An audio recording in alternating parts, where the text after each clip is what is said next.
Good morning, everyone, and welcome back to iteach Live. This is our little episode, daily time that I get to speak and have the privilege of talking with an educator or administrator about the teaching profession and hear about their experience before the classroom and then in the classroom, and maybe even touch on what's happening currently with the global pandemic, among other things. And so this morning, I have the privilege to speak to Norma Barbosa. How are you doing this morning, Norma? Hi, good morning. I'm doing great. Thank you. Well, first of all, right off the top, I just want to say thank you for taking time to talk about teaching with us. I sure hope that this is enjoyable for you, but informative for others. So thank you. Thank you. So Nora, I definitely want to talk about your experience in the classroom and how that's going with your student population and distance learning and all those things. But each morning, I really like to hear the background of how the teacher found the teaching profession. So could you give us a little bit about your story of how you got to where you were and then into the teaching profession? Okay, so I graduated from Sam Houston State University with a Bachelor in Criminal Justice. I went to work for the Texas prison system, and I worked there for almost 15 years. And so as an employee of the prison system, I was a drug counselor. I worked in classifications, and then I also worked as a parole officer. And during my time there, I always felt like there was something more that I needed to give. I was fortunate enough to take the experiences from the prison system and figure out what it was that I needed to do to give back to my community. And I wasn't closed-minded enough to not believe that I was in a unique experience. And so I listened and I learned, and a lot of times offenders indicated that when the path that led them to prison was usually somewhere in junior high or high school. And so my husband and I always talked about giving back to our community. And so I figured this was a way to do so. My job got cut in the prison system. There were job cuts, and so my job was cut. And I went to teach bilingual kindergarten for 1 year, and it was the most amazing thing that I had ever experienced. The most tiring thing I had ever experienced, the most amazing payoff. And so my husband got moved again, and we moved. And so I didn't get my certification during that time, but I always wanted to get back to teaching. That was something that I always wanted to do. And so when I had the opportunity to do so, I applied to iteach, and I got my certification. So, and then I started teaching. I've been teaching this will be my 6th year. Man, that's fantastic. I want to hear, if we could dive into a little bit about more to give back. I've never worked in the prison system at all. It seems like there might have been opportunities to love on and care for kids along that path. What did you find was actually missing? Where did you feel like more could be done that maybe your job limited you to? I think that there were opportunities whenever first, when I was listening to all these stories, there were a lot of people that had made wrong decisions at a young age. And I was fortunate enough to have, and blessed to have, an amazing life. My mom and dad supported me in everything that I had. And I think a lot of times kids were missing that support, and they were looking for it in the wrong ways, and they were making wrong choices. And so then I was working in the prison, and I was giving to the community in that capacity, but I always felt there was more. There was, what else can I give? I've always been an out of the box type of person. My mind thinks a little differently. I have 4 children of my own that I had to manage, and we had to, between my husband and myself, we had to try to figure out how we could creatively meet their needs. And so I thought, there's got to be more that I've got to do. There's got to be more. There's got to be a way to help. And like I said, every time I heard, I made mistakes in junior high, I made mistakes in high school. And so I said, you know what, let me come back to my community. We were gone for 20 years. The prison took us all over Texas, and we were gone for 20 years. And we finally decided to come back home to our home area. And we wanted to give students different opportunities. show them that there's much more to this, there's much more to this environment, and that they could go out and seek more for themselves, more experiences, more adventures. So I don't know if I answered your question there, or do you need me to elaborate a little bit more? No, I mean, that was great. It's interesting just to hear your responses and how you kind of framed and had that vision for greater service and inspiration for kids. We have through our program a lot of career changers. It's probably the majority of our population of teachers that we certify are career changers. And I know a lot of first year teachers that don't go through our program are also career changers. Tell me, if you can, about what you bring from your experience into the classroom. We spoke a little bit about you seeing how sometimes they get off track. Do you use that to uh, motivate them, or how explicitly do you bring that experience, or is it just underneath and woven into your teaching? I'd love to hear more about that.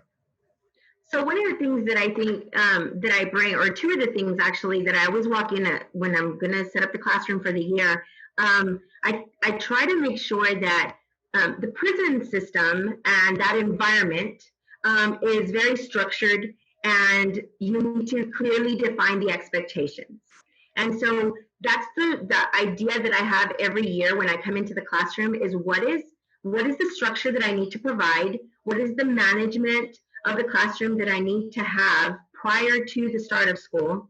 And then what are my expectations, and how well can I clearly put forth those expectations? How can I define those expectations and show the kids exactly what it is that I want? A lot of times, behavioral issues are merely the fact of miscommunication. You have a lot of people that I might say, this is what I expect of you, and I think that I said it clearly, but the student may not have heard that. Yeah. And so I have to be very clear in what I say and how I say it.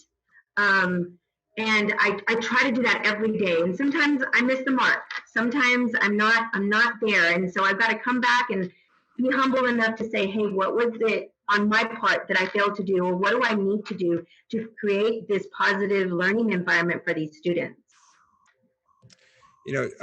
Before I mentioned one thing to the people watching, can you let us know, what are you teaching currently, and what's your certification in? So my certification is in special education. I'm currently a co-teacher for ninth grade English. And so we have inclusive classes, and so I serve the students, the 504 students and the special ed students in those classes, and then I also serve resource students that are in a class all to themselves. And between my co-teacher and myself, we work together to be able to provide that learning environment for all students. So fantastic. Just as a word to our viewers, a couple of things. One, we are going to be monitoring the comment sections live. So if you have questions for Norma, please drop them in the comments. We'll do our best to ask those of her. We are broadcasting this to all of our different channels. And so if you're in a iteach Texas channel and our iteach Nevada channel, head over to the iteach main channel. You can get there just by going to the iteach Facebook page or iteachlive.com. That's where we're kind of curating all the comments and questions. And for those just joining us, this is Norma Barbosa. She's a career changer from the prison system and the criminal justice over into teaching. And now she serves as a co-teacher, special ed resource inclusion teacher for ninth grade. And so that's kind of the context of where she might be able to answer some questions. You mentioned that in your experience, junior high, high school was kind of the pivot point for maybe some bad decisions or things going off trajectory with students. You're now teaching right in that junior high, high school transition. It seems like there's probably a unique burden, or did you choose to be right in that spot that you've identified as crucial to them? And how do you kind of carry that burden, knowing that there's a thin margin for a lot of these kids? Well, the opportunities were always there. I think I've always left everything in God's hands and said, hey, where do you need me? What do I need to do?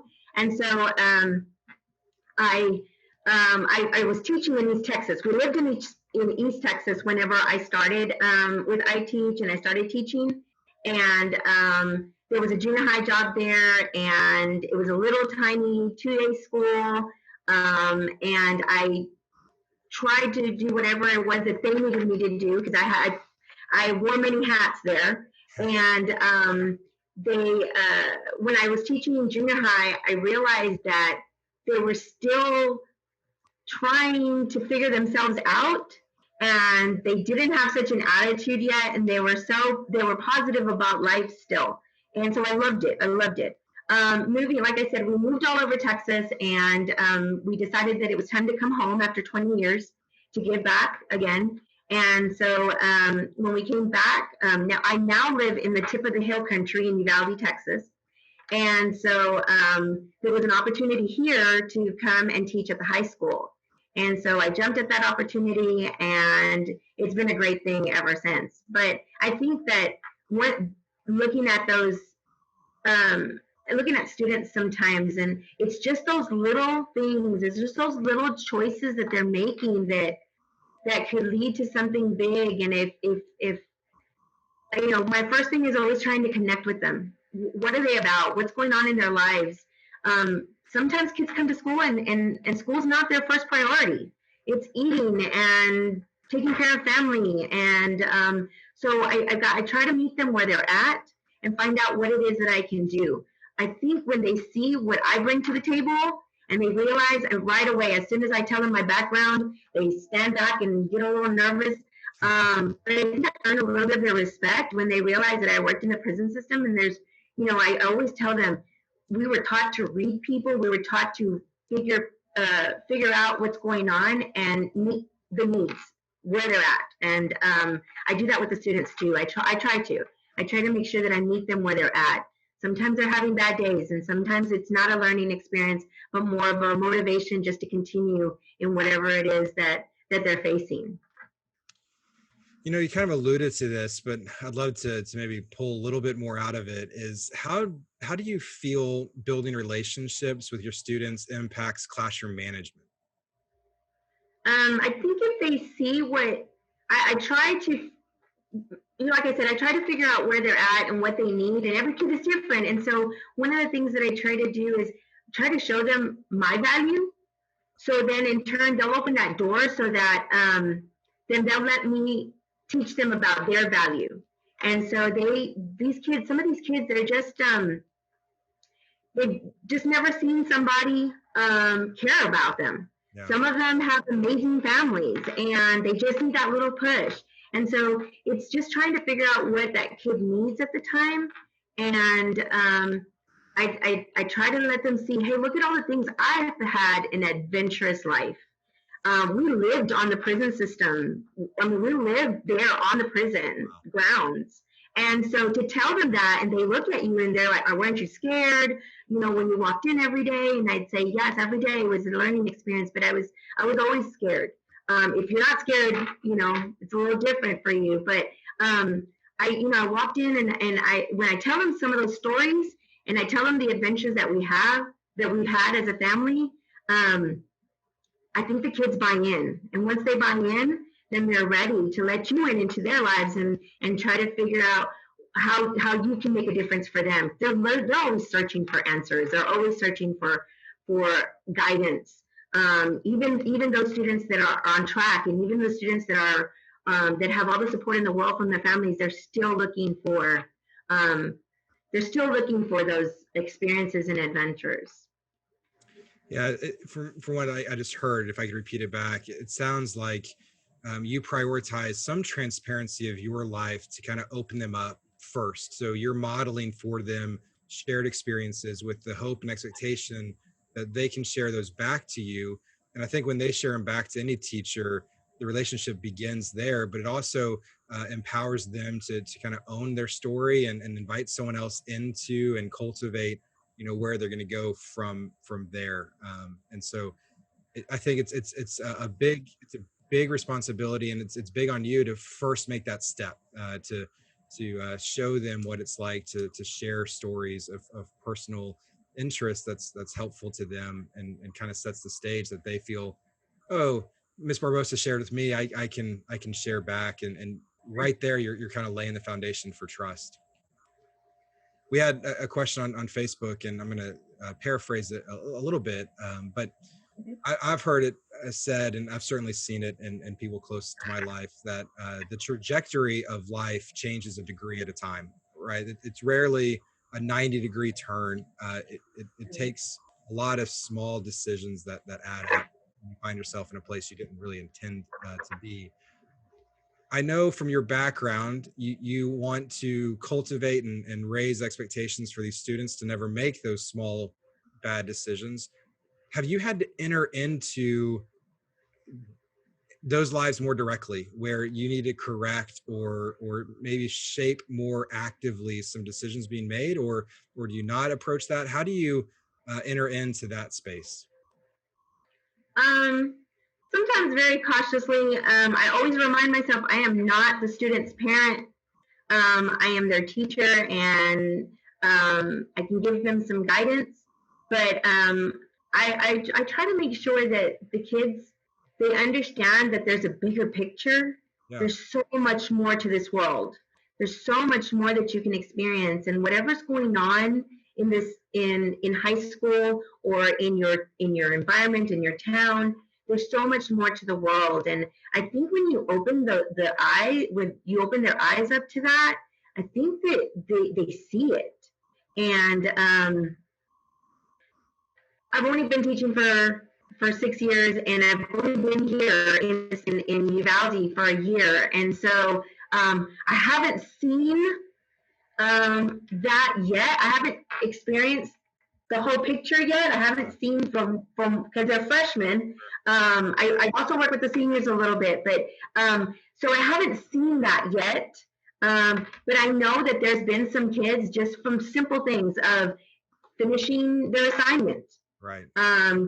grades, seeing some kids where they've incorporated some of the things that they learned on an athletic level and into the school environment, where it makes a difference for just simply for their grades. And some people give up after the first season because they're no longer playing basketball or football or in volleyball. And so I've tried to tell them to carry it on. Let's see what you can do. What can you do? Yes, you've always shut down at this point, but let's see what else you can do. What are you capable of doing? And so I've tread real lightly. Like I said, I'm not their parent. I just want to be in their lives for those 8 hours, and I want to make a difference for them. And I want to make sure that they don't make those little choices. They're just simple little choices. Yeah. Failure in class, it could lead to something so much bigger. And I try to remind them of that every day, and that there's someone here to listen if they need somebody. Yeah, you are resounding something that I've talked about with a lot of teachers over the past couple of weeks of just letting them know that you care for them and you believe in them. And based on those two things, your expectations are high. And I think a lot of kids, they've just never had high expectations. And I think they want to achieve those things. And once they do, we need to celebrate them.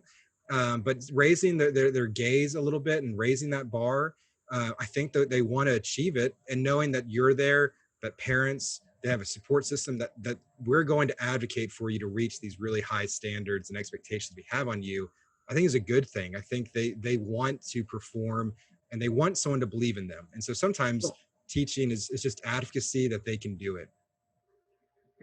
Right. I know that there's a lot of times that there's some kids that they only see two colleges. They only see the very, very big colleges out there. And they don't realize that there's so many other colleges that they can go to, and that, they don't need money to get there, that there's so many other ways. And when you start talking to them about that, it opens up their eyes to a whole new world. And so I think that's one of the main things that I try to help, especially with the seniors that I work with. Well, and this firsthand, but for those who aren't familiar with special ed and that maybe are thinking about teaching, in a lot of ways, special ed teachers are way more than just teachers. I think all teachers are way more than just teachers, but I know for you, there's kind of a counseling aspect to it. There's like an emotional behavior aspect to it.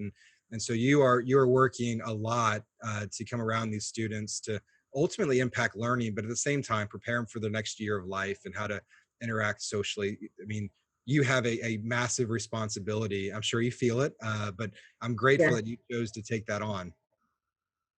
Yes, it's been exciting. The rewards are awesome though. The payback is amazing for me just to see the kids. I had one student this year that graduated, and I just met him this year, and so just to watch him walk the stage and graduate was an amazing, amazing feeling to know that you were part of that, and that and he recognized that, and he said thank you, and he'd make me all these little trinkets all year long, and just the payoff is amazing with these kids because there are challenges for them. And we do need to, I cannot teach them in the same way that I teach everybody else necessarily. And so I'm blessed to have this crazy creative mind that sometimes is crazy that I have to reel in, but I use that creativity to try and reach them and see what I can do for them because there's, they need to know that there's no limits for them too. Yeah, and you've throughout this entire conversation resonated this idea of giving back in community. And I can say we as a program, and I hope other programs as well, we really want to what we call grow your own within the community because teachers that are in the community and invested, they do get to reap the benefits significantly more if they're not involved in that community. Because I imagine in Uvalde, it's a smaller town, that you're seeing students outside of class. And yes, you have an 8-hour work schedule, but you get to see the benefits of them helping out around town or any of those things that you can see that your impact, you get to be a part of the impact outside the classroom. And so what you're talking about is fantastic and really a reason that I would encourage any teacher, whether you're from the community or not, to dive into the community, to try to implant yourself within the community because one, it's helpful for the community, but two, you get to reap unique benefits by seeing your impact outside of school. Right, right. And like I said, we're back in our area where we grew up basically, and so I'm excited about being here. My this is my husband grew up and graduated from this school, and he's always talked about the saying, it's the loyal and true, and he's always about the loyal and true, and so he's like, we need to go back to give back to our community, and so we did. We came home after 20 years, and we're trying as hard as we can to get back to this community that's special to us. Well, I can tell you just knowing, Norma, that the official Uvalde High School home of the Fighting Coyotes and Lobos is joined us with, they're watching right now. So I know you're supported there, and that's really fun to see that your school is wanting to tune in to hear what one of their teachers is saying. Yes, we have a great support system. We have an amazing support system here, so it's good. It's really really good. So before I ask you maybe one last question, I just want to remind anyone if they want to drop a question on Facebook, we have a couple more minutes here with Norma. Be happy to pass on those questions. The question I have for you is school out? Are you done with the school year yet? Yes, we finished on Friday. We're going to have some trainings, obviously, because we don't know moving forward exactly how we're going to teach. Yeah. And so we'll have some trainings throughout the summer, but we are officially out. Well, the question I have for you based on that is what was one of the biggest takeaways that you had not being able to finish school in a school building? What lesson are you going to take away? Because I think we all can be reflective on the past 10 weeks. What have you reflected on, and what are you taking away from this? So I think one of the things that I learned was to still remain consistent with the students, to let them know exactly that I was still there for them, that I was the things that we did in the classroom still pertain to our distance learning, and I would frame my lessons exactly the way that I would frame them had I been in the classroom. And we would still have warm-ups, we would still have exit tickets. And so I think that consistency was important, especially for the special ed students. I think that they needed that when everything was so chaotic. I think they needed that consistency, and they needed that support, that they knew I was still there for them. Sometimes I wasn't able to reach them, and sometimes life for them got in the way, and parents had to work, and I learned that I had to be available outside the normal teaching or the normal school day. I would get phone calls 10 o'clock at night, and if that's when I was able to reach the parents, then that's when I was having to be available. And so whatever it took, we had to, we had that support system that said, hey, you do whatever it is that you need to do, and we're here for you. So it was a good thing. Well, I can say on behalf of other parents of teachers, I'm thankful for you being consistent. I think uh, throughout this pandemic, low socioeconomic and special ed kids were probably affected the most. And so I think those teachers and those classrooms were challenged uniquely in terms of the amount of work they had to do to stay engaged and keep the kids engaged. So if no one else tells you, I'll tell you thank you for that extra work. And I'm hopeful that you're back into a normal classroom this fall for sure. Yes, I'm excited. That's what we're planning for, but we never know. We just roll with the punches, I guess. Well, yeah, the only constant is change, right? Right. I Well, agree. Norma, thank you so much for joining us. I know we asked for 30 minutes of your time. We'll be respectful of that. I want you to have an enjoyable summer. It sounds like you're in a great spot in Texas to enjoy the heat. Yes. So stay cool, and we'll be wishing you the best this upcoming school year. Thank you. Thank you so very much. Thank you for everything.